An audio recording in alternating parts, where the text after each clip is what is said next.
Hi everyone, welcome to Siddhu study circle. So friends, మనం ఈ వీడియోలో రేషియో అండ్ ప్రపోర్షన్కి సంబంధించినటువంటి చాలా అత్యద్భుతమైనటువంటి కాన్సెప్టు మరియు షార్ట్ కట్ ట్రిక్స్, దాంతోపాటు లాజిక్స్ని తెలుసుకునేటువంటి ప్రయత్నం చేద్దాం. సో మరి ఆ రేషియో అండ్ ప్రపోర్షన్ గనక ఏ విధంగా నేర్చుకోవాలి, ఎస్పెషల్లీ రేషియో అంటే నిష్పత్తి అని అంటాం.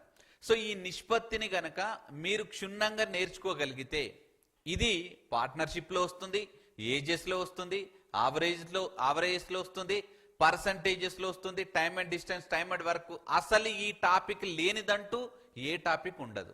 సో అంత ఇంపార్టెంట్ అయినటువంటి టాపిక్ని మీ ముందు ఈ సెషన్స్లో నేర్పించే ప్రయత్నం చేస్తాను. First of all, what's the mean of ratio? అసలు నిష్పత్తి అంటే ఏంటి? సో అసలు నిష్పత్తి అంటే జనరల్గా చాలా ఇన్స్టిట్యూషన్స్లలో కానీ కొన్ని బుక్స్లలో కానీ ఏముంటుంది అంటే ఒకే విధమైనటువంటి రాశులను సరిపోల్చడాన్ని నిష్పత్తి అని అంటారు. సో అంటే సింపుల్గా కంపారిజన్ ఆఫ్ టూ క్వాంటిటీస్ అని అంటాం. అయితే నిజానికి ఒకే విధమైనటువంటి రెండు రాశులు అనంటే, సో ఇప్పుడు నేనేం డెఫినేషన్ చెప్తున్నా అంటే ఒకే యూనిట్లలో ఉన్నటువంటి రెండు రాశులను సరిపోల్చేటువంటి విధానాన్ని నిష్పత్తి అని అంటాం. Comparison of two quantities which are in same units, then we can call it as the ratio. General గా రేషియో అనేటువంటి దాన్ని లేదా నిష్పత్తిని మనం A/B లేదా A/B చే సూచిస్తాం. Generally the ratio which can be denoted by A/B or A/B. So అంటే A/B లేదా A/B అనేటువంటి భిన్న రూపంలో సూచిస్తాం. సో అందుకోసమనే ముందుగా మనం డెఫినేషన్ నేర్చుకున్నాం. సో డెఫినేషన్ అండి ఇంతకుముందే ఏ విధంగా అని చెప్పిన నేను డెఫినేషన్లో మీకు ఒకే యూనిట్లలో ఉండాలండి, ఒకే యూనిట్లలో ఉండాలి, which are in same units. So ముందుగా ఇంకా కాన్సెప్ట్లకు వెళ్ళేటువంటి ప్రయత్నం చేద్దాం. సో నిష్పత్తి అంటే ఏంటో మన డెఫినేషన్ చూసాము. సో దాంతోపాటు ఇక్కడ ఉన్నటువంటి ఈ టర్మ్ ఒకసారి చూడండి. నిష్పత్తిని మనం A/B లేదా A/B అనేటువంటి ఒక భిన్న రూపంతో సూచిస్తాం. Generally the ratio which can be denoted by A/B or the fraction of A/B. So కాబట్టి ఈ A/B అనేటువంటి దాన్ని మళ్ళీ మనం ఏమంటామంటే జనరల్గా ఒక నిష్పత్తిలో రెండు పదాలు ఉంటాయి. సో వీటిని మనం ఇంగ్లీష్లో టర్మ్స్ అని అంటాం. ఈ టర్మ్స్ లో ఒకసారి అబ్జర్వ్ చేస్తే గనక ఈ నిష్పత్తిలోని మొదటి పదాన్ని మనం ఫస్ట్ టర్మ్ అని, నిష్పత్తిలోని రెండో పదాన్ని మనం సెకండ్ టర్మ్ అని అంటాం. దీనినే మ్యాథమెటిక్స్ పరిభాషలో చెప్పాలి అని అంటే గనక ఈ ఫస్ట్ టర్మ్ను దీన్నే మనం తెలుగులో పూర్వ పదము అని అంటాం. ఇంగ్లీష్లోనైతే గనక యాంటిసిడెంట్ అని అంటాం. అలానే నిష్పత్తిలోని రెండో పదాన్ని మనం పరపదము లేదా ఉత్తర పదం అని అంటాం. ఇంగ్లీష్లోనైతే గనక కాన్సిక్వెంట్ అని అంటాం. ఇదంతా కూడా బేసిక్ ఇన్ఫర్మేషన్. సో ఇప్పుడు తర్వాత మనకి రూల్స్ వస్తాయి. ఆ రూల్స్ ను మనం తెలుసుకునేటువంటి ప్రయత్నం చేయాలి. రైట్. సో ఒక్కసారి అబ్జర్వ్ చేద్దాం. చూడండి, దిస్ ఇస్ ది రూల్. ఇది వెరీ వెరీ ఇంపార్టెంట్ అండి. ఇది ఒక నియమం. ఏంటో ఒకసారి చూద్దాం. ఇంతకు జనరల్ గా తెలుగులో ఒకసారి చూద్దాం. ఇంతకు ఒక నిష్పత్తిని ఒక శూన్యేతర సంఖ్యచే, అంటే శూన్యేతర అంటే శూన్యం కాకుండా అన్నట్టు. సో దీన్ని ఇంగ్లీష్ లో నాన్ జీరో అని అంటాం. అంటే జీరో కాకుండా అన్నట్టు అర్థం. సో ఒక నిష్పత్తిని ఒక శూన్యేతర సంఖ్యచే గుణించడం లేదా భాగించడం వలన నిష్పత్తిలో ఎటువంటి మార్పు ఉండదు.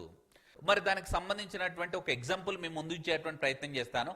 ఒకసారి ఎగ్జాంపుల్ చూసేటువంటి ప్రయత్నం చేద్దాం. చూడండి, రైట్. సో ఇక్కడ నేను ఎగ్జాంపుల్ ఏం తీసుకున్నాను, 3:4 అనేటువంటి ఒక రేషియో తీసుకున్నాను. ఇది రేషియోనే కదా, రేషియో సింబల్ ఉంది. నెక్స్ట్ ఇక్కడ రెండు పదాలు ఉన్నాయి. దీన్ని మొదటి పదం, దీన్ని రెండో పదం అని అంటాం. నెక్స్ట్ ఈ రేషియోను ఒక శూన్యేతర సంఖ్యచే గుణించడం వల్ల దీని యొక్క రేషియో అనేది మారింది. మల్టిప్లై చేస్తే దాని యొక్క రేషియో పెరుగుతుంది, డివిజిబుల్ చేస్తే రేషియో తగ్గుతుంది. సో ఇప్పుడు మల్టిప్లై చేసినాం. ఏ విధంగా చేసినాం చూడండి. ఫస్ట్ టర్మ్ను మల్టిప్లై చేయాలి. ఫస్ట్ 5 into 3 ఎంత 15. నెక్స్ట్ సెకండ్ టర్మ్ను మల్టిప్లై చేయండి. 5 into 4 ఎంత 20. రైట్. సో ఇప్పుడు మనకు న్యూ రేషియో వచ్చింది. So which comes the new ratio of 15:20. So ఇప్పుడు 15:20ని మళ్ళీ అదే నెంబర్తో గనక భాగించినట్లయితే, సో ఇప్పుడు మనం భాగించినప్పుడు ఆటోమేటిక్గా మనకు వచ్చినటువంటి రేషియో ఒకసారి చూడండి.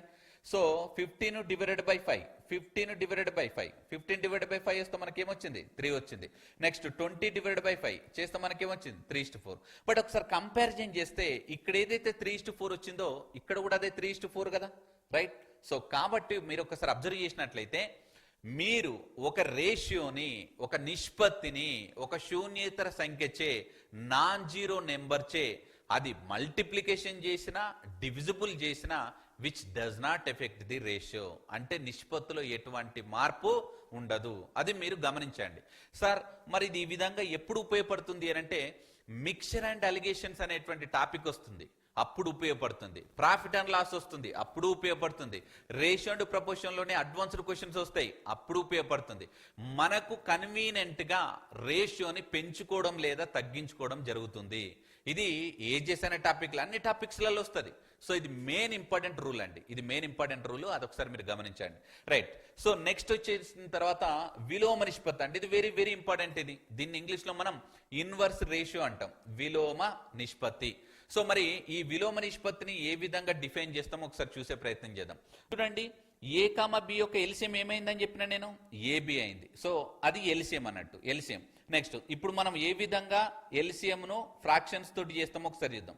ఇక చూడండి, 1/a into AB, next 1/b into AB. AB is nothing but LCM. ఎప్పుడైనా సరే మీరు ఈ విధంగా తీసుకునేటువంటి ప్రయత్నం చేయండి. ఇది ఎల్సిఎం అవుతుంది, ఇది కూడా ఎల్సిఎం అవుతుంది. రైట్. సో అప్పుడు ఒకసారి చూడండి, ఏ గెట్ క్యాన్సిల్ అయిపోతే ఏం మిగిలింది మనకు, బి మిగిలింది. నెక్స్ట్ బి గెట్ క్యాన్సిల్ అయిపోతే ఏం మిగిలింది, ఏ మిగిలింది.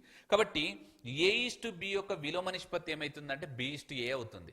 సో అయితే చాలా మంది ఏమనుకుంటారంటే, సార్ మాకు తెలుసు A/B యొక్క విలోమ నిష్పత్తి B/A అవుతుంది సార్, దీనికోసం ఇంత చెప్పాల్సినటువంటి అవసరం లేదని అనుకోవచ్చు. రైట్. సో ఇది దేనికోసం చెప్పినామంటే మునుముందు వచ్చేటువంటి అడ్వాన్స్డ్ లెవెల్ క్వశ్చన్స్లలో మనం ప్రొసీజర్లతో కూడా కొన్ని ఆన్సర్లు చేయాల్సి వస్తుంది. కాబట్టి మనం కాన్సెప్ట్ నేర్చుకుందాం, లాటరన్ గా దాని యొక్క షార్ట్ కట్స్ నేర్చుకుందాం. రైట్. సో ఇప్పుడు ఇదంతా మనం కాన్సెప్ట్ నేర్చుకున్నాం కదా. ఇప్పుడు ఒకవేళ షార్ట్ కట్ లో చెప్పాలి అంటే మనం సింపుల్ గా ఏం చెప్తాం, A/B యొక్క విలోమ నిష్పత్తి ఏమవుతుంది, ఇన్వర్స్ అవుతుంది, రివర్స్ అవుతుంది అనుకుందాం. సో రెండే వేరియబుల్స్ ఉన్నాయి కాబట్టి ఈ రెండు వేరియబుల్స్ ఏమవ్వాలి, సో ఫస్ట్ ది సెకండ్ అవ్వాలి, సెకండ్ ది ఫస్ట్ అవ్వాలి. సో ఇంకా మీకు ఇంకా అడ్వాన్స్ లాజిక్ ఏ విధంగా చెప్తున్నాను ఒకసారి అబ్జర్వ్ చేసేటువంటి ప్రయత్నం చేయండి. రైట్. ఇదో చూడండి ఒక్కసారి, A/B యొక్క విలోమ నిష్పత్తి ఏమవుతుందంటే ఏని క్లోజ్ చేయండి, ఇగో బి మిగులుతుంది. కాబట్టి ఫస్ట్ బి, ఇగో బి వచ్చింది. నెక్స్ట్ A/Bలో ఇప్పుడు సెకండ్ టర్మ్ క్లోజ్ చేయండి, ఫస్ట్ వచ్చింది కాబట్టి ఏ. రైట్. సో ఇప్పుడు ఒకదాన్ని క్లోజ్ చేసి మిగిలిన దాన్ని మనం ప్రోడక్ట్ చేయడమే. So right. సో ఇప్పుడు A/B/C యొక్క విలోమ నిష్పత్తి చెప్పండి. చూడండి ఇక్కడ అబ్జర్వ్ చేయండి, ఏని క్లోజ్ చేయండి, ఏం మిగులుతుంది, బీసీ. కాబట్టి బి ఇంటూ సి. బిని క్లోజ్ చేయండి, ఏ ఇంటూ సి. సిని క్లోజ్ చేయండి, ఏ ఇంటూ బి. సో కాబట్టి మనకు సింపుల్ గా చెప్పాలంటే ఇక్కడ మనం అబ్జర్వ్ చేసినట్లయితే ఏను గనక క్లోజ్ చేస్తే ఏం మిగిలింది మనకు, బీసీ మిగిలింది. నెక్స్ట్ బిని క్లోజ్ చేస్తే ఏం మిగిలింది, ఏసీ మిగిలింది. నెక్స్ట్ సిని క్లోజ్ చేస్తే ఏం మిగిలింది మనకు, ఏబి మిగిలింది. రైట్. ఇది గుర్తుంచుకోవాల్సినటువంటి అవసరం లేదు కదా, ఇది గుర్తుంచుకోవాల్సినటువంటి అవసరం ఉందా, లేదు. సో కాబట్టి ఇప్పుడు మీరు మీ మైండ్ లో A/B/C యొక్క విలోమ నిష్పత్తి అనంటే ఏని క్లోజ్ చేస్తారు, నెక్స్ట్ బీసీ ఉంటుంది. బిని క్లోజ్ చేస్తారు, ఏసీ ఉంటుంది. సిని క్లోజ్ చేస్తారు, ఏబి ఉంటుంది. రైట్. సో ఇప్పుడు అందరు కూడా వచ్చిందని అనుకుంటున్నా. ఇప్పుడు మనం A/P/C/D కూడా విలోమ నిష్పత్తి చేద్దాము. రైట్. అందరు కూడా మీరు రెడీగా ఉండండి. సో ఏ యొక్క విలోమ నిష్పత్తి అంటే ఏం చేయాలి, ఏని మాత్రమే క్లోజ్ చేయాలి, రిమైనింగ్ ఏదైతే ఆల్ఫాబెట్ ఉందో వాటిని మనం ప్రోడక్ట్ చేయాలి. రైట్. సో ఇప్పుడు ఏని క్లోజ్ చేసాం, ఏం మిగులుతుంది, బిసిడి మిగులుతుంది. బిని క్లోజ్ చేసాం, ఏం మిగులుతుంది, ఏసిడి మిగులుతుంది. నెక్స్ట్ సిని క్లోజ్ చేసాం, ఏం మిగులుతుంది, ఏబిడి మిగులుతుంది. నెక్స్ట్ డిని క్లోజ్ చేసాం, ఏం మిగులుతుంది, ఏబిసి మిగులుతుంది. Right. These are very very important which comes in competitive examinations. చాలా వరకు ఈ టైప్ ఆఫ్ క్వశ్చన్స్ అన్ని కూడా మీరు చూసే ఉంటారు. అండ్ చాలా మందికి ఇలా క్వశ్చన్ వేగానే ఆన్సర్లు చెప్పేస్తారు కూడా. అయితే నిజానికి ఇందులో ఓన్లీ ఒక షార్ట్ కట్ ని ఆధారంగా చేసుకుని ఆన్సర్లు చెప్తున్నారా, అసలు కాన్సెప్ట్ తెలుస్తుందా లేదా ఇంతకు.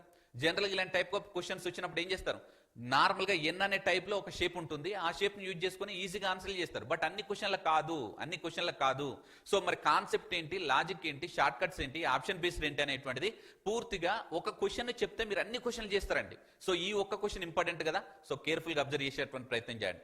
సో నేనేం చెప్తున్నంటే ఫస్ట్ మెథడ్ ఎవరైతే నాన్ మే స్టూడెంట్స్ ఉంటారో, బిల్కుల్ గా నాకు ఏం రాస్తారని అనుకుంటారో మీరు కొంచెం కాన్సన్ట్రేషన్ చేస్తే మ్యాథమెటిక్స్లో అత్యద్భుతమైనటువంటి పర్ఫార్మెన్స్ చేయొచ్చు, ఎస్పెషల్లీ రేషియో అండ్ ప్రపోర్షన్లో.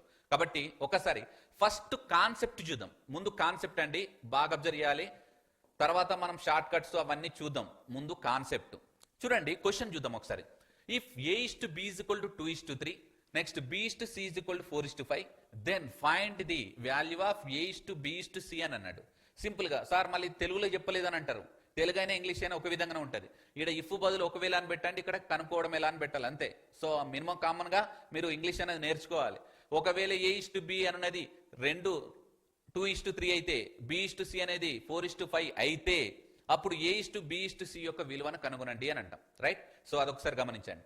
ఇప్పుడు ఇక్కడ అసలు మనకు వచ్చినటువంటి వాల్యూస్ ఎన్ని చెప్పండి. A:B:C అన్నాడు అంటే ఇక్కడ B అనేటువంటిది ఒక వాల్యూనే మనకు అడిగేది. A:B:C లో B అనేది ఒక వాల్యూనే. కానీ మీరు కొంచెం కేర్ఫుల్ గా అబ్జర్వ్ చేస్తే ఇక్కడ B వాల్యూ ఎంత ఉంది? 3 ఉంది. నెక్స్ట్ ఇక్కడ B వాల్యూ ఎంత ఉంది? 4 ఉంది. కానీ ఇలా రెండు వాల్యూస్ ఉండొద్దు కదా. మినిమం కామన్ సెన్స్ తోటి ఆలోచించండి. షార్ట్ కట్స్ లాజిక్స్ తర్వాత చూద్దాం, అది కాదు మనకు కావాల్సింది. కాన్సెప్ట్ మనకేమడుగుతున్నాడు, అక్కడ B యొక్క వాల్యూస్ డిఫరెంట్గా ఇచ్చి ఇక్కడ మాత్రం B యొక్క వాల్యూ ఒక విధంగా అడుగుతా ఉన్నాడు. అంటే సింపుల్ గా నువ్వేం చేయాలి? To make the values of B is equal అంటే B యొక్క వాల్యూస్ నువ్వు ఈక్వల్ చేయాలి. అయితే కాన్సెప్ట్ అంతే, ఇంకా అయిపోయింది, అక్కడే ఆన్సర్ వచ్చేసినట్టు మనకు. రైట్? సో ఇప్పుడు ఇక్కడ B = 3 ఉంది, ఇక్కడ B = 4 ఉంది. కాబట్టి ఈ B వాల్యూస్ ఈక్వల్ చేయాలంటే ఏం చేయాలి? అప్పుడు ఆ B యొక్క వాల్యూస్ యొక్క ఎల్సిఎం తీసుకోవాలి. సార్ ప్రతిసారి ఎల్సిఎం వస్తుంది ఏంది సార్ అంటే, మీరు ఎల్సిఎం అండ్ ఎస్ఎఫ్ వచ్చేంత వరకు వెయిట్ చేయాలి.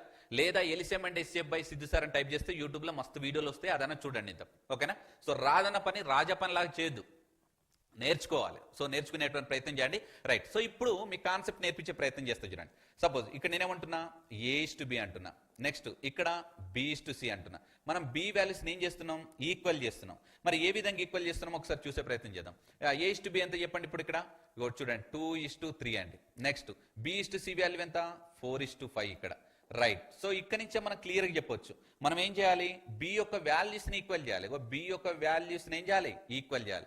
మరి B యొక్క వాల్యూస్ ని ఈక్వల్ చేయాలంటే ఇక్కడ 3 ఉంది, ఇక్కడ 4 ఉంది. అంటే సింపుల్ గా మనం చేయాల్సినటువంటిది ఏంటన్నట్టు, దీని యొక్క ఎల్సిఎం తీసుకోవాలి. అండ్ ఇక్కడ మరి గుర్తుపెట్టుకోండి, కాసగా ఏ విధంగా తీసుకుంటాం అంటే the successive numbers of the LCM which is equal to the product of those numbers. అంటే సక్సెసివ్ నెంబర్స్ అంటే రెండు వరుస సంఖ్యల యొక్క కాసాగు వాటి లబ్ధానికి సమానం అవుతుంది అని దాని అర్థం. రెండు వరుస సంఖ్యల యొక్క కాసగ ఏమవుతుంది? వాటి యొక్క లబ్ధానికి ఈక్వల్ అవుతుంది. సో ఇప్పుడు సపోజ్ చూడండి 2, 3 పక్క పక్కనే ఉన్నాయి కదా, వాటిని మనం వరుస సంఖ్యలో అని అంటాం. సో ఇలా బ్యాక్ టు బ్యాక్ ఉండేటువంటి నెంబర్ల యొక్క ఎల్సిఎం ఏమైతే అంటే వాటి ప్రోడక్ట్ అవుతుంది. 2, 3 6 అయింది, 3, 4 12 అయింది, నెక్స్ట్ 4, 5 20 అయింది. ఇలా అప్ టు సో మీరు ఏదైనా కావచ్చు. 10, 11 యొక్క ఎల్సిఎం అంటే పక్క పక్కనే ఉండే నెంబర్లు సక్సెసివ్ నెంబర్స్. సో వాటి యొక్క వరుస సంఖ్యలు కాబట్టి వాటి యొక్క ఎల్సిఎం ఏమవుతుంది? సో కాబట్టి అప్పుడు 110 అవుతుంది. అదొకటి గుర్తుపెట్టుకోండి. అలానే 3, 4 యొక్క ఎల్సిఎం ఏమన్నా వీటికి కామన్ ఫ్యాక్టర్స్ ఏమైనా ఉన్నాయా? లేవు. కాబట్టి ఏం కావాలి? ఖచ్చితంగా ఈ రెండు ప్రోడక్ట్ అవ్వాలి. ప్రోడక్ట్ వీటికి కామన్ టర్మ్ లేదు కాబట్టి ఏం చేస్తాం? ప్రోడక్ట్ అవ్వాలి. సో మరి ప్రోడక్ట్ ఏ విధంగా తీసుకుంటాం ఒకసారి చూద్దాం. చూడండి, ఇప్పుడు మొదటి రేషియోనేమో 4తో మల్టిప్లై చేయండి. నెక్స్ట్ రెండో రేషియోనేమో 3తో ప్రోడక్ట్ చేయండి లేదా మల్టిప్లై చేయండి. అప్పుడు ఏమొస్తుందో ఒకసారి చూద్దాం. చూడండి, న్యూ రేషియో ఏమొస్తుందో. 4 × 2 ఎంత? 8. రైట్? సో నెక్స్ట్ 4 × 3 ఎంత? 12. రైట్? నెక్స్ట్ ఇక్కడ కూడా ఒకసారి చూడండి, 3 × 4 12. ఆల్రెడీ B వాల్యూ ఇక్కడ 12 వచ్చింది, ఇక్కడ కూడా B వాల్యూ 12 వచ్చింది. సో ఇప్పుడు B వాల్యూస్ ని ఈక్వల్ చేసినాం అన్నట్టు. సో రెండింటికి ఒకే వాల్యూస్ వస్తే ఒక వాల్యూ తీసుకుంటే సరిపోతుంది. మళ్ళీ రెండింటిని 12 తీసుకోవాల్సినటువంటి అవసరం లేదు. నెక్స్ట్ 3 × 5 ఎంత? 15. 3 × 5 ఎంత? 15. రైట్? సో ఇది మన యొక్క రిజల్ట్ ఏంటో ఆన్సర్. రైట్? మరొకసారి చూడండి. సార్ కాన్సెప్ట్ ఇంత లెంత్ ఉంది, నేను అన్ని షార్ట్ కట్స్ చెప్తా, మీరు అనుకునేటువంటిది అనుకోలేనటువంటి షార్ట్ కట్స్ కూడా చెప్తా, వెయిట్ చేయండి. But concept important. Next question లో దీని యొక్క పవర్ తెలుస్తుంది, కాన్సెప్ట్ యొక్క పవర్ తెలుస్తుంది నెక్స్ట్ క్వశ్చన్ లో. సో కాబట్టి తొందరపడకుండా ఈ యొక్క క్వశ్చన్ యొక్క కాన్సెప్ట్ చూడండి. చాలా మంది ఏమనుకుంటున్నారు, సార్ మాకు ఇది కాదు కావాల్సింది, ఏది కావాలి? షార్ట్ కట్స్ కావాలి. సో మరి ఆ షార్ట్ కట్స్ వాళ్ళు కోరుకున్నటువంటి షార్ట్ కట్లు చెప్దాం. సో ఆ షార్ట్ కట్స్లలో ఫస్ట్ షార్ట్ కట్స్ ఈ క్వశ్చన్ లో, ఈ టైప్ ఆఫ్ క్వశ్చన్స్ లో ఏమి ఇచ్చినా సరే 90% స్టూడెంట్స్ ఈ షార్ట్ కట్లు వాడతారు. మరి ఏంటో ఆ షార్ట్ కట్స్ ఒకసారి మేము ముందు ఉంచేటువంటి ప్రయత్నం చేస్తే ఒకసారి చూద్దాం. రైట్? ఇక చూడండి, ఈ విధంగా ఇది షార్ట్ కట్స్. 2:3 ఒకటి, నెక్స్ట్ ఏం చేయాలి? 4:5 ఒకటి. ఈ విధంగా తీసుకొని మనం ఏం చేస్తాం? ఇప్పుడు product of the first terms అనేటువంటిది ఏం కావాలి, ఇది ఏ వాల్యూ అవుతుంది. Next product of the middle terms ఏమవుతుంది, ఇది బి అవుతుంది. Next product of the last terms ఏమవుతుంది, ఇది సి అవుతుంది. వెరీ వెరీ ఇంపార్టెంట్, గుర్తుపెట్టుకోండి. ప్రోడక్ట్ ఆఫ్ ఫస్ట్ టర్మ్ ఏమవుతుంది, ఏ అవుతుంది. Product of middle terms B అవుతుంది. ప్రోడక్ట్ ఆఫ్ లాస్ట్ టర్మ్స్ అనేటువంటిది మనకు సి అవుతుంది. రైట్. సో ఒకసారి మనం అబ్జర్వ్ చేస్తే కనుక ఈ ఫార్మాట్ లో ఒకసారి చూద్దాం. చూడండి ఆన్సర్ ఏమొచ్చిందో. 2 into 4 ఎంత, 8. నెక్స్ట్ 4 into 3 ఎంత, 12. నెక్స్ట్ 3 into 5 ఎంత, 15. రైట్. ఎంత, ఒక 2 seconds లోపల ఆన్సర్ వచ్చింది. షార్ట్ కట్స్ తోటి అయితే 2 seconds లోపలే మనకు ఆన్సర్ వచ్చేసింది. సో అయితే ఈ షార్ట్ కట్ అనేటువంటిది అన్ని సందర్భాలలో పనిచేయదు. ఈ షార్ట్ కట్స్ అనేది అన్ని సందర్భాలలో పనిచేయదు. సో మరి ఆ వర్కింగ్ కానటువంటి ఈ మోడల్ ఏందనంటే ఈ సెకండ్ మోడల్ అని గుర్తుపెట్టుకోండి, సెకండ్ టైప్ అని గుర్తుపెట్టుకోండి. రైట్. సో ఇది బాగా గుర్తుపెట్టుకోండి. మళ్ళీ ఒకసారి ప్రతి క్వశ్చన్స్ కి ఈ విధంగా చేయాలని కోరుకోవద్దు. ఇది ఎప్పుడు ఉపయోగపడుతుందో ఒకసారి చూడండి. ఇది ఎప్పుడు ఈ షార్ట్ కట్ అనేటువంటిది యూజ్ అవుతుంది అని అంటే చూడండి, ఇక్కడ ప్రోడక్ట్ ఇది ఖచ్చితంగా ఎల్సిఎం అనేటువంటిది రెండింటి యొక్క నెంబర్ల యొక్క లబ్ధం అవుతుంది. ఇక్కడ అంటే ఈ రెండు నెంబర్ల యొక్క ఎల్సిఎం ఈ రెండు నెంబర్ల యొక్క ప్రోడక్ట్ కి ఈక్వల్ అవుతుంది కాబట్టి షార్ట్ కట్ ఓకే. ఒకవేళ ఇక్కడ ఉన్నటువంటి రెండు నెంబర్ల యొక్క ప్రోడక్ట్ కాకుండా ఏదైనా ఎల్సిఎం వచ్చింది అనుకోండి, అప్పుడు ఈ మెథడ్ అనేది వేస్ట్ మెథడ్ అవుతుంది. సో అది నెక్స్ట్ క్వశ్చన్ లో దాని యొక్క పవర్ తెలుస్తుంది ఏందనేటువంటిది. రైట్. ఇదేంటి, ఇది సెకండ్ షార్ట్ కట్. నెక్స్ట్ ఇప్పుడు థర్డ్ షార్ట్ కట్ కూడా చూద్దాం. చూడండి, ఇంకొంచెం అడ్వాన్స్డ్ షార్ట్ కట్స్ ఏందనేటువంటిది చూసేటువంటి ప్రయత్నం చేద్దాం. థర్డ్ షార్ట్ కట్ అండి, థర్డ్ షార్ట్ కట్. రైట్. చూడండి థర్డ్, ఇది కొంచెం అడ్వాన్స్డ్ లెవెల్. అయితే ఈ షార్ట్ కట్ని ఎప్పుడు ఉపయోగిస్తామంటే 3 అంతకంటే ఎక్కువ రేషియోస్ గనక ఇచ్చినప్పుడు, 3 అంతకంటే ఎక్కువ నిష్పత్తులను ఇచ్చినప్పుడు ఈ షార్ట్ కట్స్ వాడతాం. 2 కాదు, 3 అంతకంటే ఎక్కువ నిష్పత్తులు ఇచ్చినప్పుడు ఎవ్రీ రేషియోలో యాంటిసిడెంట్ తర్వాత వచ్చేటువంటిది యాంటిసిడెంట్ వర్డ్స్ అవుతాయి, టర్మ్స్ అవుతాయి. నెక్స్ట్ కాన్సిక్వెంట్ కంటే ముందు వచ్చేటువంటిది కాన్సిక్వెంట్ కంటే ముందు టర్మ్స్ అవుతాయి. అంటే ఏంటో ఒకసారి చూద్దాం. 3 తర్వాత ప్రతి నెంబర్ కూడా 3నే కలిగి ఉంటుంది. ఇంకెన్ని రేషియోస్ ఉంటే అన్ని 3నే వచ్చేస్తాయి. అలానే 4కు బిఫోర్ కూడా మళ్ళీ ఏమవుతుంది, 4ఏ వస్తుంది. సో ఇది బెస్ట్ షార్ట్ కట్ అని చెప్పొచ్చు. ఇది చాలా చాలా ఇంపార్టెంట్ షార్ట్ కట్ ఇది. ఇప్పుడు సింపుల్ గా ఏం చేస్తాం, 2 into 4 ఎంత, 8. నెక్స్ట్ 4 into 3 ఎంత, 12. రైట్. నెక్స్ట్ 3 into 5 ఎంత, 15. రైట్. సో కాబట్టి ఆన్సర్ వచ్చేసి 8:12:15. ఇది వెరీ వెరీ ఇంపార్టెంట్. మళ్ళీ ఏం చెప్తున్నాం చూడండి. సో బేసికల్ గా దీన్ని యాంటిసిడెంట్ అంటాం, దీన్ని కాన్సిక్వెంట్ అంటాం. కాన్సిక్వెంట్ తర్వాత వచ్చే ఎవ్రీ టర్మ్ అనేటువంటిది మళ్ళీ దాన్ని రిపీటెడ్ గా తీసుకుంటుంది. అలానే ఇక్కడ ఉండేటువంటి యాంటిసిడెంట్ కంటే ముందు వచ్చేటువంటి ప్రతి నెంబర్ కూడా అదే నెంబర్ రిపీటెడ్ గా తీసుకుంటుంది. సో ఇది బెస్ట్ షార్ట్ కట్ గా చెప్పొచ్చు. రైట్. ఉన్న మూడిట్లలో. అయితే ఇది కూడా కాదు, అసలు రేషియో అంటేనే ఆప్షన్ ఎలిమినేషన్ మెథడ్. సో ఈ 3 మెథడ్స్ కాకుండా కూడా ఇంకొక మెథడ్ తోటి కూడా మనం ఆన్సర్ చేయొచ్చు. అది బెస్ట్ మెథడ్ గా తీసుకునే ప్రయత్నం చేయండి, రేషియో మెథడ్. ఆ రేషియో మెథడ్ లో ఆప్షన్ బేస్డ్ మెథడ్. ఇక్కడ మనకు అసలు రేషియో అంటే ఏంటి, ఏం కథ అనేది తెలుస్తుందండి ఇక్కడ సింపుల్ గా. So optional method. రైట్. ఇప్పుడు మీరు అబ్జర్వ్ చేయాల్సినటువంటి విషయం ఏంటంటే ఒకసారి చూద్దాం. A:B ఎంత ఉంది చెప్పండి. ఇక్కడ రాస్తున్నాను నేను మరొకసారి. A:B 2:3. ఫస్ట్ అబ్జర్వ్ చేయాల్సింది ఈ టర్మ్స్ అండి, ఈ టర్మ్స్. రైట్. సో ఇప్పుడు ఒకసారి మీరు అబ్జర్వ్ చేస్తే ఏమొచ్చింది చూడండి. ఇగో చూడండి, ఏ అనేటువంటిది స్మాలర్ నెంబర్, బి అనేటువంటిది bigger number. First of all అది గుర్తుపెట్టుకోండి. ఏ అనేటువంటిది స్మాలర్ నెంబర్, బి అనేటువంటిది ఏంటి, బిగ్గర్ నెంబర్. సో ఫస్ట్ ఏమో స్మాల్ ఉండాలి, తర్వాత బిగ్ ఉండాలి. అలానే ఇది కూడా ఏంటన్నట్టు, ఇది ఏ వాల్యూ, ఇది బి వాల్యూ, ఇది సి వాల్యూ. రైట్. ఇప్పుడు ఒకసారి చూద్దాం. Smaller bigger. Next bigger smaller ఉంది, ఇది కాదు ఇంకా direct. Right. So first elimination అయిపోయింది. నేనేం చెప్తున్నా, A:B లో ఇది స్మాల్, ఇది బిగ్. సో ఎప్పుడైనా ఈ విధంగానే ఉండాలి, స్మాల్ బిగ్. బట్ ఇక్కడ ఏముంది, బిగ్ స్మాల్ ఉంది. రైట్. ఫస్ట్ ఎలిమినేషన్ అయిపోయింది. నెక్స్ట్ సెకండ్ ఎలిమినేషన్ ఏం చేస్తామో ఒకసారి చూద్దాం. బి వాల్యూ అనేది ఖచ్చితంగా దేనితోటి మల్టిప్లై అయి ఉండాలి, 3తో డివిజిబుల్ అన్న అయి ఉండాలి, లేదా 3 యొక్క మల్టిపుల్స్ అన్న అయి ఉండాలి. బాగా గుర్తుపెట్టుకోండి. బి యొక్క వాల్యూస్ 3తో ఖచ్చితంగా డివిజిబుల్ అయి ఉండాలి, లేకపోతే ఆన్సర్ కాదు. ఇప్పుడు ఒకసారి చూద్దాం. చూడండి, మరి ఫస్ట్ ఆప్షన్ లో బిని మనం తీసుకుందాం రెఫరెన్స్ గా. చూడండి, బి అనేది 10.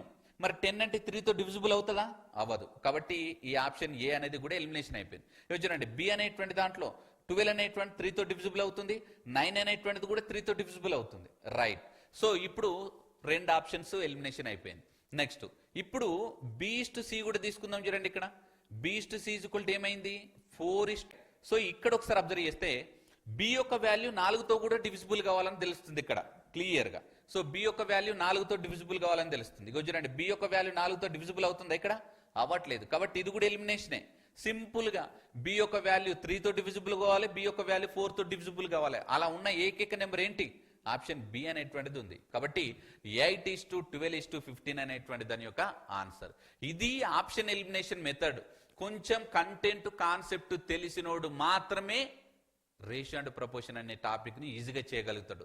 ఈ బట్టి బట్టేటోళ్ళు ఉన్నారు చూడండి, మీరు బట్టి పట్టకండి. ఎందుకనంటే కాన్సెప్ట్ చెప్పినప్పుడు కూడా బట్టి పడితే చాలా కష్టం అవుతుంది. కాబట్టి ఇలా మీరు ఆప్షన్ ఎలిమినేషన్ మెథడ్ ను నేర్చుకునే ప్రయత్నం చేయండి. ఒకసారి సెకండ్ క్వశ్చన్ చూద్దాం. చూడగానే ఎంతమంది ఆన్సర్లు చేశారో చూడండి. చూడగానే ఎంతమంది మీ ఇండివిజువల్ టాలెంట్ మీద ఆధారపడి ఉంటుంది ఈ క్వశ్చన్కి. సరే నేను రాస్తున్నాను చూడండి. ఇగో 13:17. నెక్స్ట్ 51:79. సరే మనకు బాగా వచ్చినటువంటి షార్ట్ కట్ ఏంటి మరి? చాలా మంది ఏమనుకుంటారు, ఇంతకుముందు సార్ ఇది అన్నిట్లలో పనిచేయదని చెప్పినా నేను, నువ్వు చేసుకుంటూ కూర్చుంటావా ఇంకా ఏంటి? 13:51, 51:17, 17:79 ఇలా చేసుకుంటూ కూర్చునేంత లోపల హైలీ టాలెంటెడ్ 2 సెకండ్ల ఆన్సర్ చేసిపోతాడు 2 సెకండ్స్ లోపల. అయితే నేనేం చెప్పాను, అసలు ఫస్ట్ కాన్సెప్ట్ ఇంపార్టెంట్ అని చెప్పాను. అందుకోసమే concept is the power, content is the hero. Right. So కాబట్టి అదొకటి గుర్తుపెట్టుకునే ప్రయత్నం చేయండి. కాన్సెప్ట్ ఏం చెప్పాను మీకు? సార్ బి యొక్క వాల్యూస్ను ముందు చూసుకోవాలి, బి యొక్క టర్మ్స్ను చూసుకోవాలి. రైట్, నేను చూస్తున్నాను చూడండి.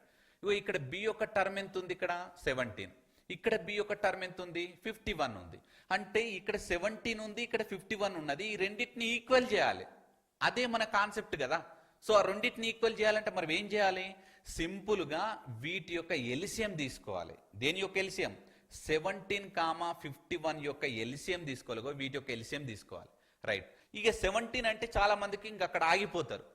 మీరు ఖచ్చితంగా 20 వరకు టేబుల్స్ నేర్చుకోవాలి. అది మ్యాండేటరీ అండి, ఖచ్చితంగా నేర్చుకోవాలి. సో ఇక్కడ అబ్జర్వ్ చేస్తే 17 × 3 = 51 అవుతుంది. అంటే 17 యొక్క మల్టిపుల్సే 51. సో మరి ఎంతలా మనకు మల్టిపుల్స్ తీసుకోవాలో ఒకసారి అబ్జర్వ్ చేయండి. ఇక్కడ చూడండి, ఫస్ట్ రేషియోను 3తో మల్టిపుల్ చేయండి. 3తో మల్టిపుల్ చేయండి. నేనేం చేశాను? 17,51 యొక్క ఎల్సిఎం తీసుకున్నాను. ఎల్సిఎం తీసుకుంటే ఏమైంది? 51 అయింది. అంటే 17ను దేంతో మల్టిపుల్స్ చేస్తే 51 వస్తుంది? 3తో మల్టిపుల్ చేయాలి. సో ఇప్పుడు రేషియో రాసుకుందాం చూడండి. 3తో మల్టిపుల్స్ చేస్తున్నాను నేను. 3 × 13 ఎంత? 39. నెక్స్ట్ 3 × 17 51. ఆల్రెడీ బి వాల్యూ 51 ఉన్నది, ఇక్కడ కూడా 51 వచ్చింది. కాబట్టి ఈ రేషియోను దేన్ని కూడా మనం మార్చాల్సినటువంటి అవసరం లేదు. డైరెక్ట్ 79 ఉంటే 79 అంటే 79. సి ఇది కళ్ళతో చూసి ఆన్సర్లు చేయొచ్చు, జస్ట్ కళ్ళతో చూసి ఆన్సర్లు చేయొచ్చు. దీనికి ఎన్ షేప్లు వేసో లేకపోతే లాజిక్ వేసో లేకపోతే ఆప్షన్ మెథడ్ కూడా అవసరం లేదు. అయితే క్వశ్చన్స్కి మన యొక్క కాన్సెప్ట్ మారుతూ ఉంటుంది. అయితే చాలా మంది ఇంకా నెగిటివ్ ఆస్పిరెంట్స్ కూడా ఉంటారు, పాజిటివ్ కాదు నెగిటివ్ ఆస్పిరెంట్స్ ఉంటారు. ఏం చెప్తారంటే, సార్ ప్రతి క్వశ్చన్ కాన్సెప్ట్కు లాజిక్ మారితే మళ్ళీ మేము ఎట్లా సార్ నేర్చుకోవడం అంటే, నీకు అందుకోసమే 4 మెథడ్స్ నేర్పిస్తున్నా నేను. ఒక్క మెథడ్ కాదు కదా ఇంతకు. నేను చెప్పిందే ఒక్క మెథడ్ అయింది అనుకోండి, నువ్వేం చేస్తావు? బట్టి పడుతుంది దాన్ని. ఇంకా నీకు అంతకు ముందు నువ్వు ఆలోచించేంత సిచ్యువేషన్ కూడా ఉండదు. కాబట్టి నేనేం చెప్తున్నా, మిమ్మల్ని ఆలోచింపజేయకుండా నేనే 4 మెథడ్స్ చెప్పి తర్వాత మీకు క్వశ్చన్లు ఇస్తున్నా నేను.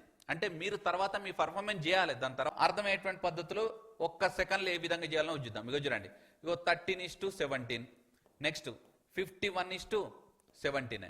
ఇలా అనగానే నీకు గుర్తుకు రావాలి, అరే రెండింటి యొక్క ఎల్సిఎం అనేది 51 ఉన్నది. అంటే పైన రేషియోనేమో మనం 3తో మల్టిపుల్స్ చేయాలి, కింద రేషియో ఏం అవసరం లేదు, బట్ అర్థం కావడం కోసం 1 అని రాస్తున్నా. సో 3 × 13 ఎంత? 39. నెక్స్ట్ 17 × 3 ఎంత? 51. నెక్స్ట్ ఇక్కడ కూడా 51 ఉంది కాబట్టి మళ్ళీ రాసుకోవాల్సిన అవసరం లేదు. మళ్ళీ ఎంత? 79. అయితే ఇది అసలు రాసుకోవాలా? అవసరం లేదు కదా. జస్ట్ నీకు ఈ 2 నెంబర్ల యొక్క ఎల్సిఎం నీకు 51 తెలిసిందంటే పైన రేషియోని 3తో మల్టిపుల్ చేస్తే అయిపోతుంది అని మైండ్ క్యాల్కులేషన్ చేయాలి అంతే. సో కాబట్టి ఇది సెకండ్ క్వశ్చన్. సార్ మళ్ళీ ఆ third method next option method అవసరం లేదు ఇంకా. సో మీకు బెస్ట్ మెథడే నేను కాన్సెప్ట్ చెప్పాను. సో అదొకటి గుర్తుపెట్టుకోండి. ఇప్పుడు కొంచెం లెంత్ పెంచినాం, అంటే ఇంతవరకు A:B:C వరకు నేర్చుకున్నాం. ఇప్పుడు మాత్రం A:B:C:D వరకు నేర్చుకుందాం. సరే రైట్. ఇది చూసి కంగారు పడాల్సినటువంటి అవసరం లేదు. నేను చెప్పిన ఫస్ట్ కాన్సెప్ట్ ఎవరైతే కొంచెం నేను చెప్పేదాన్ని కాన్సన్ట్రేషన్గా వింటారో మీకు మ్యాథమెటిక్స్ ఈజీగా వచ్చేస్తుంది. ఏ విధంగా? ఇంతకుముందు A:B B:C అంటే అక్కడ B యొక్క వాల్యూసే డిఫరెంట్గా ఉండేది కాబట్టి ఈక్వల్ చేసినాం. బట్ ఇక్కడ ఏమి ఇచ్చింది చూడండి, A:B ఉంటుంది, B:C ఉంటుంది, C:D ఉంటుంది. మరి ఏ టర్మ్స్ రిపీటెడ్గా వచ్చినాయి? B అనేది 2 సార్లు వచ్చింది, C అనేది 2 సార్లు వచ్చింది. అంటే Bని ఈక్వల్ చేయాలి, Cని కూడా ఈక్వల్ చేయాలి. అంతే, సింపుల్. అదొకటి మనం తెలుసుకుంటే సరిపోతుంది. రైట్. సో దీనికి ఉన్నటువంటి ప్రొసీజర్ చూద్దాం, తర్వాత షార్ట్ కట్ చూసే ప్రయత్నం చేద్దాం. ఫస్ట్ ఏంటిది? ప్రొసీజర్. మరి ఏ విధంగా రాస్తాం చూడండి. A:B అంటే ఎంత? 4:3. నెక్స్ట్ B:C అంటే ఎంత? 6:8. ఇక్కడ వరకు నేను ఏం చేస్తున్నా? A:B:C చేస్తున్నా నేను. ఇక్కడ వరకు కాన్సెప్ట్ కాబట్టి A:B:C చేస్తున్నా. రైట్. నేను మళ్ళీ మీకు చెప్పబోతున్నా, ఒకసారి చూడండి. ఎప్పుడు షార్ట్ కట్ వాడాలి, ఎప్పుడు లాజిక్ వాడాలి, ఎప్పుడు కాన్సెప్ట్ వాడాలి అనేటువంటిది మీ ఇండివిజువల్, మీకు కొంత కంటెంట్ తెలిసి ఉండాలి. దీనికి నువ్వు షార్ట్ కట్ వాడొద్దు, కాన్సెప్ట్ వాడాలి. ఎందుకు? Bని ఈక్వల్ చేసేటప్పుడు, ఇక్కడ ఈ 2 వాల్యూస్ని ఈక్వల్ చేసేటప్పుడు నువ్వు మళ్ళీ 4x6, 6x3, 3x8 చేయడం అనేటువంటిది అది కరెక్ట్ కాదు. సో ఈ రెండింటిని ఈక్వల్ చేయాలంటే వీటి యొక్క ఎల్సిఎం ఎంత? 6. కాబట్టి జస్ట్ పైన ఉన్న రేషియోను 2తో మల్టిపుల్ చేయండి, అప్పుడు ఈ వాల్యూ 6 అవుతుందా పడా? సో 2x4 ఎంత? 8. నెక్స్ట్ 2x3 ఎంత? 6. ఆల్రెడీ ఇక్కడ కూడా 6 వచ్చింది కాబట్టి మళ్ళీ రాయాల్సినటువంటి అవసరం లేదు. నెక్స్ట్ 8. సో ఇక్కడ వరకు మనకి ఏమొచ్చింది? A:B:C అనేటువంటి వాల్యూస్ వచ్చినాయి. ఇప్పుడు మనం ఎక్స్ట్రా గేమ్ రాసుకోవాలి, జస్ట్ మనం C:D రాసుకోవాలి. మరి C:D యొక్క వాల్యూ ఎంత? ఇగో చూడండి, 5:7. అప్పుడు మళ్ళీ ఏం చేయాలి? ఈ 2 వాల్యూస్ని ఈక్వల్ చేయాలి. ఏ 2 వాల్యూస్ను? ఈ 2 వాల్యూస్ను. ఇలానే చేయొచ్చు, లేదంటే ఇక్కడే రేషియో అనేటువంటిది కూడా మనం తగ్గించుకొని కూడా తీసుకోవచ్చు అండి. ఈ రేషియోను కూడా తగ్గించుకోవచ్చు. కావాలంటే ఈ రేషియోను తగ్గించుకునేటువంటి ఏదో ఒకసారి చూద్దాం చూడండి. సో దీన్ని నేను ఏ విధంగా రాసుకోవచ్చు అంటే 4:4 రైట్. చూడండి, 4 నెక్స్ట్ 3 మళ్ళీ 4గా రాసుకుంటున్నా. ఇలా రాసుకున్నా ఓకే, నో ప్రాబ్లం. రైట్. ఈ 2 వాల్యూస్ని మనం ఈక్వల్ చేయాలి. ఈ 2 వాల్యూస్ని ఈక్వల్ చేయాలంటే ఏ 2 వాల్యూస్? 4, 5. సో దీన్ని మీరు ఇంటూ 5తో మల్టిపుల్ చేయండి, దీన్ని ఇంటూ 4తో మల్టిపుల్ చేయండి. నెక్స్ట్ 5 తోటి 5 4 20. నెక్స్ట్ 5 3 ఎంత? 15. నెక్స్ట్ 5 4 ఎంత? 20. సో C యొక్క వాల్యూ ఇక్కడ 20 అయింది, ఇక్కడ కూడా 4 5 20 అయింది. 4 ఏళ్ళు ఎంత అన్నట్టు? 28. కాబట్టి ఇదే ఆన్సర్. 20:15:20:28. 20:15:28 ఒక వాల్యూస్ చేంజ్ అయిందండి. ఇది రివర్స్ ఆర్డర్లో ఉండాలి. సో 20:28 అండి ఇది. ఎందుకు అంటే ఇది మనం సొంతంగా మార్చేది కాదు. ఒకసారి మీరు B,C యొక్క వాల్యూస్ని కనుక గమనించినట్లయితే, సో B,C యొక్క వాల్యూస్ గమనించినట్లయితే ఇక్కడ వాల్యూస్ ఏముంది? 5:7 అయినా చూడండి. C యొక్క వాల్యూ చిన్నది ఉండాలి, B యొక్క వాల్యూ పెద్దది ఉండాలి. ఇక్కడ మరి తప్పు ఉంది ఇక్కడ. సో C యొక్క వాల్యూ చిన్నది ఉండాలి, B యొక్క వాల్యూ పెద్దది ఉండాలి. ఇక్కడ 28 ఉండాలి, ఇక్కడ ఏముండాలి? 20 ఉండాలి. సో కాబట్టి 20:15:20:28. సో ఈ విధంగా తీసుకోవచ్చు. ఏంటి ఇంతకు? చూడండి, 4:3, నెక్స్ట్ 6:8, నెక్స్ట్ 5:7. సో తీసుకుంటే గనక ఇప్పుడు ఇంతకుముందు మీకు ఒక షార్ట్ కట్ చెప్పాను నేను. ఎప్పుడైనా సరే రేషియోలోని సెకండ్ టర్మ్ అనేది రిపీటెడ్ అవుతూ ఉంటుంది, ఫస్ట్ టర్మ్ అనేటువంటిది ముందుకు రిపీటెడ్ అవుతూ ఉంటుంది. సో ఇప్పుడు మీరు ఇక్కడ ఏం చేస్తారు? 3. ఇక్కడ కూడా ఏం చేస్తారు? 3. ఎందుకు? ఇక్కడ 4 టర్మ్స్ ఉన్నాయి కాబట్టి. 8 తర్వాత నెక్స్ట్ వచ్చే టర్మ్ కూడా 8 అవుతుంది. 6 కంటే ముందు వచ్చేటువంటిది 6 అవుతుంది. 5 కంటే ముందు వచ్చేది 5 అవుతుంది. మళ్ళీ కూడా ఇక్కడ 5 అవుతుంది. రైట్. వీటిని మనం క్యాన్సిలేషన్ చేస్తే గవే ఆన్సర్లు. సింపుల్. ఎంత సింపుల్ ఉంది చూడండి, ఎంత సింపుల్. మరి క్యాన్సిలేషన్స్ ఏమేమి చేస్తున్నాం చూద్దాం. 3 క్యాన్సల్, 3 క్యాన్సల్, 3 క్యాన్సల్. నెక్స్ట్ 3 తోటి 3 × 2 క్యాన్సల్. నెక్స్ట్ ఇంకేమైనా క్యాన్సల్ అవుతుందో చూడండి. 2 టేబుల్ తోటి క్యాన్సల్ అవుతుంది కదా. 2 1 2, నెక్స్ట్ 2 3 2 4 2 4. రైట్. ఇప్పుడు మనం మొత్తంగా మల్టిప్లికేషన్ చేద్దాం. 5 × 4 ఎంత? 20. రైట్. నెక్స్ట్ 5 × 3 ఎంత? 15. నెక్స్ట్ 5 × 4 ఎంత? 20. నెక్స్ట్ 7 × 4 ఎంత? 28. అసలు ఎంత సింపుల్ ఉంది. ఇంత సింపుల్ లాజిక్ని మనం పక్కన పెట్టేసి అనవసరంగా ఫస్ట్ కాన్సెప్ట్ తర్వాత షార్ట్ కట్స్ నేర్చుకున్నాం. రైట్. సో కాబట్టి ఈ పద్ధతిలో 3 అంతకంటే ఎక్కువ నిష్పత్తులు వచ్చినప్పుడు ఈ పద్ధతిలో ఆన్సర్ చేసేటువంటి ప్రయత్నం చేయాలి. కొంచెం అడ్వాన్స్ లెవెల్లోకి వెళ్ళేటువంటి ప్రయత్నం చేద్దాం. ఇది వెరీ వెరీ ఇంపార్టెంట్. ఒకసారి మీరు అబ్జర్వ్ చేస్తే క్లియర్గా ఈ క్వశ్చన్ని కంటెంట్ ఉన్న వాళ్ళు మాత్రమే ఎన్ని సెకండ్స్, ఇక్కడ ఛాలెంజింగ్ ఇది ఎన్ని సెకండ్స్ అంటే జస్ట్ ఒక 2 సెకండ్స్ లోపల ఆన్సర్ చేయొచ్చు. 2 సెకండ్స్, ఇంత పెద్ద క్వశ్చన్ కూడా 2 సెకండ్స్లలో ఆన్సర్ చేయొచ్చు. మరి ఎలా? ఇంతకుముందు మనం నేర్చుకున్నటువంటి విధంగా ప్రొసీజరో లేకపోతే షార్ట్ కట్సో లాజిక్సో అనేటువంటిది అప్లై చేయకూడదు ఇలాంటి పెద్ద క్వశ్చన్స్కి. అప్పుడు మనం ఏం చేయాలి? ఆప్షన్ ఎలిమినేషన్ మెథడ్ తోటే ఆన్సర్ చేయాలి. చాలా సింపుల్, చాలా సింపుల్. చాలా మంది ఏం చేస్తారంటే ఈ విధంగా రాసుకుంటూ వెళ్తారు. ఏ విధంగా? సపోజ్ చూడండిగా 4:7, నెక్స్ట్ 5:6, నెక్స్ట్ C/D = 4:3. ఇక్కడ ఇంకొక లాజిక్ కూడా, ఒకవేళ ప్రొసీజర్ చేసేటోళ్ళు కనుక ఒక దగ్గర మిస్టేక్ చేస్తారు. ఎక్కడ? ఇక్కడ ఇది ఒకసారి చూడండి. ఇక్కడ ఇచ్చింది ఏంటిది? E/D ఇచ్చిండు, కానీ మనకు కావాల్సింది ఏంది? D/E కావాలి. అంటే ఇది రివర్స్ ఆర్డర్లో రావాలి. ఇది చాలా మంది గమనించారు. అంటే ప్రజెన్స్ ఆఫ్ మైండ్ ఉండాలి అని ఎగ్జామినర్ మనకు చెప్తుండనట్టు. మనం నార్మల్గా A/B, B/C, C/D ఈ విధంగా రాసుకుంటూ వెళ్తాం. అది కాదు. ప్రజెన్స్ ఆఫ్ మైండ్ అంటే నువ్వు క్వశ్చన్ చదివేటప్పుడే నీకు అనలిటికల్ ఎబిలిటీస్ ఉండాలన్నట్టు. అంటే క్వశ్చన్లో ఏమి ఇచ్చిండు ఏమి ఇవ్వలేదు అనేటువంటిది కూడా తెలిసి ఉండాలి. సో అప్పుడు మనకు E/D = 7:39 కాబట్టి D/E ఏమవుతుందంటే 13:7 అవుతుంది. రైట్. సో ఇది ఈ విధంగా వేసి మా సార్ ఎలాగో 3 అంతకంటే ఎక్కువ నెంబర్లు రేషియోస్ వచ్చినప్పుడు ఈ విధంగా చేయమన్నాడు. 7, 7, 7, 6, 6, 6, 3, 3, నెక్స్ట్ ఇటు 13, 4, 5. ఇదంతా టైం వేస్ట్. ఇలా చేస్తే రేపు నీకు ఎగ్జామినేషన్స్లో క్వశ్చన్కి ఆన్సర్ వస్తుందేమో కానీ ఉద్యోగం రాదు. సో కాబట్టి మీరు ఖచ్చితంగా ఆప్షన్ ఎలిమినేషన్ మెథడ్ను చూజ్ చేసుకునే ప్రయత్నం చేయండి. అందులో ఫస్ట్ ఆప్షన్ ఎలిమినేషన్ మెథడ్ ఏందో ఒకసారి చెప్పే ప్రయత్నం చేస్తా. ముందు A/B తీసుకోండి. First A/B. మరి A/B తీసుకుంటే మనకు వచ్చినటువంటి దాంట్లో A/B ఏ విధంగా ఉందో ఒకసారి చూద్దాం. రైట్. A/B = ఎంత? 4:7. 4:7 ఇది ఇంపార్టెంట్ అండి. 4:7. అందులో ఏ వాల్యూ చిన్నది, బి వాల్యూ పెద్దది. ఏ వాల్యూ చిన్నది, బి వాల్యూ పెద్దది. బాగా గుర్తుపెట్టుకోండి. ఫస్ట్ ఎలిమినేషన్ ఏం చేస్తాం? ఏ వాల్యూ చిన్నది, బి వాల్యూ పెద్దది ఉందా? లేదు. సో కాబట్టి ఎలిమినేషన్ అయిపోయింది, అక్కడే అయిపోయింది. ఇంకా బాగా అబ్జర్వ్ చేయండి. ఏ వాల్యూ చిన్నది ఉండాలి, బి వాల్యూ పెద్దది ఉండాలి. కానీ ఇక్కడ రివర్స్ ఆర్డర్లో ఉంది. చిన్నది, బి వాల్యూ పెద్దది. ఏ వాల్యూ చిన్నది, బి వాల్యూ పెద్దది. ఏ వాల్యూ చిన్నది, బి వాల్యూ పెద్దది. Okay, right. ఇక్కడ వరకు అయితే ఈ 3 ఆప్షన్స్ ఓకే. నెక్స్ట్ టార్గెట్ మనం తీసుకోవాల్సింది ఏంటి? ఇంతకు చూడండి. ఏ అనేటువంటిది 4తో డివిజిబుల్ కావాలి, బి అనేటువంటిది 7తో డివిజిబుల్ కావాలి. గుర్తుపెట్టుకోండి. ఏ అనేటువంటిది ఏమో 4తో డివిజిబుల్ కావాలి, నెక్స్ట్ బి అనేటువంటిది 7తో డివిజిబుల్ కావాలి. సో మరి ఇప్పుడు ఒకసారి చూసుకున్నట్లయితే కనుక ఇక్కడ 420, ఇక్కడ 0 క్యాన్సిల్ చేయండి, ఇది అవసరం లేదండి. సో 0 క్యాన్సిల్ చేయండి. సో ఇక్కడ మనకు 42 అనేటువంటిది 4తో డివిజిబుల్ అవుతుందా? అవ్వట్లేదు. సో ఇది కూడా క్యాన్సిల్ అయిపోయింది. రైట్. నెక్స్ట్ ఆప్షన్ సి తీసుకుందాం. సో ఇది 4తో డివిజిబుల్ అవుతుందా? ఇక్కడ ఒక్కసారి మనం అబ్జర్వ్ చేస్తే కనుక ఖచ్చితంగా ఐదర్ 2 zeros లేదా మనకు 4 యొక్క మల్టిపుల్స్ ఉండాలి. మరి ఉందా అక్కడ? ఇంతకు లేదు. సో కాబట్టి ఇది కూడా ఆప్షన్ ఎలిమినేషనే.